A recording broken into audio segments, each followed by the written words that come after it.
તો street food ભૂંગળા બટાકા. તો આ ભૂંગળા બટાકા ઘરમાં રહેલી વસ્તુમાંથી ફટાફટ બનીને રેડી થઈ જાય છે અને એકદમ ટેસ્ટી લાગે છે આ રીતે જો તમે ખાશો તો. અને આ ભૂંગળા બટાકા આપણે મેળામાં જતા હોય ત્યાં આ રીતના મળતા હોય છે.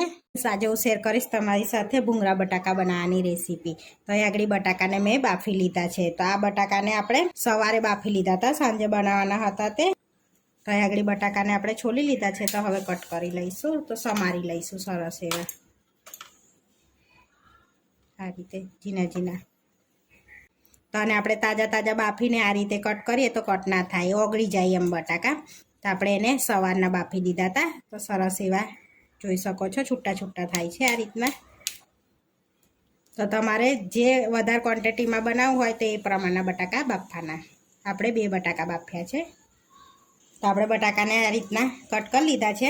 તો હવે મસાલો વાટી લઈશું. તો અહીંયા લીલા મરચાં, આદું અને લસણ લીધું છે. તો તમે તીખાસ પ્રમાણે લીલા મરચાં લઈ શકો છો. તો હવે મિક્સરમાં આપણે એડ કરીને મિક્સરમાં વાટી લઈશું. તો હવે આપણે ચેક કરી લઈશું. તો સરસ એવું આપણે આદુ લસણ મરચાં વાટાઈ લીધું છે. સરસ વટાઈ પણ ગયા છે. હવે એની અંદર આપણે કાશ્મીરી લાલ મરચું એડ કરીશું. તો અહીંયા આ ટેબલ સ્પૂન આપણે દોઢ એડ કરવાની છે. તો અહીંયા મારી પાસે નાની છે એટલે એ પ્રમાણની એડ કરી છે. હવે થોડું મીઠું એડ કરીશું આપણે. હવે 2 ટેબલ સ્પૂન પાણી એડ કરી દઈશું. હવે એકવાર ફરી પીસી લઈશું આપણે. તો હવે આપણે ફરી ચેક કરી લઈશું. તો સરસ એવી પેસ્ટ આપણી રેડી થઈ ગઈ છે. હવે આપણે મસાલો બનાવી લઈશું. હવે આપણે એક પેનમાં તેલ લઈ લઈશું. અહીંયા 1.5 ટેબલ સ્પૂન જેટલું આપણે તેલ લઈશું. તેલને ગરમ થવા દઈશું. હવે આપણું તેલ ગરમ થઈ ગયું છે તો જીરું એડ કરીશું, થોડી હિંગ એડ કરીશું. તો હવે જે પેસ્ટ બનાવી છે ને એ એડ કરી દઈશું. હવે મિક્સ કરી લઈશું અને સરસ શેકી લઈશું તેલ છૂટું પડે ત્યાં સુધી. હવે એની અંદર થોડોક ધાણા જીરું પાવડર એડ કરીશું, થોડી હળદર એડ કરીશું અને અડધી ચમચી ગરમ મસાલો એડ કરીશું. બધું સરસ મિક્સ કરી લઈશું. જોઈ શકો છો તેલ છૂટું પડી ગયું છે અને મસાલો સરસ શેકાઈ ગયો છે. હવે બટાકા એડ કરી દઈશું આપણે સમારેલા. થોડો લીંબુનો રસ એડ કરીશું આપણે, અડધું લીંબુ એડ કરી દઈશું, ધાણા એડ કરીશું અને સરસ બધું મિક્સ કરી લઈશું આપણે. તો તમારે વધારે સ્પાઈસી ખાવું હોય તો મરચું એડ કરવાનું વધારે.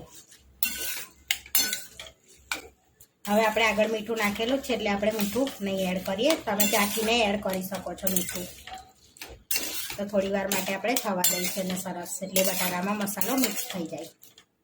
તો સરસ આપણો માવો રેડી થઈ ગયો છે, જોઈ શકો છો. હવે આપણે બિલકુલ એને ઠંડો થવા દઈશું માવાને પણ. અહીં આગળ સરસ માવો પણ ઠંડો થઈ ગયો છે. તો અહીં આગળ આપણે ઘરે તરેલા ભૂંગળા લીધા છે. તમારે જો ના હોય તો બહારથી પણ તમે લાવી શકો છો. અને અહીં આગળ ખજૂર આંબલીની આપણે ચટણી લીધી છે, સરસ એવી ખટ્ટી મીઠી. તો હવે ભૂંગળાને આપણે કાપી લઈશું આ રીતે. હવે આપણે આ ભૂંગળામાં બટાકાનો માવો ભરી લેવાનો છે. તો થોડો આ રીતે ભરી લઈશું આ રીતે.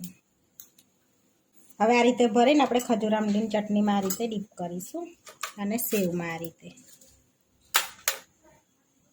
તો આ રીતે ફટાફટ ભરીને એને ખાઈ લેવાના, નહીં તો પોચા થઈ જાય. સૌ કરી લઈશું. તો એકદમ ટેસ્ટી આપણા ભૂંગળા બટાકા રેડી થઈ ગયા છે. એકદમ ફટાફટ બની જાય તેવી રેસીપી છે આ. તો આપણે ફટાફટ બની જાય તેવા ભૂંગળા બટાકા બનીને રેડી થઈ ગયા છે. આ વિડીયો જોવા માટે મારી ચેનલને સબસ્ક્રાઈબ કરો, લાઇક કરો અને શેર કરો અને તમે જરૂરથી ટ્રાય કરો. ફરી મળીશું નવા વિડીયોમાં અને કોમેન્ટ કરીને જરૂરથી જણાવજો કે તમને આ મારી રેસીપી કેવી લાગી.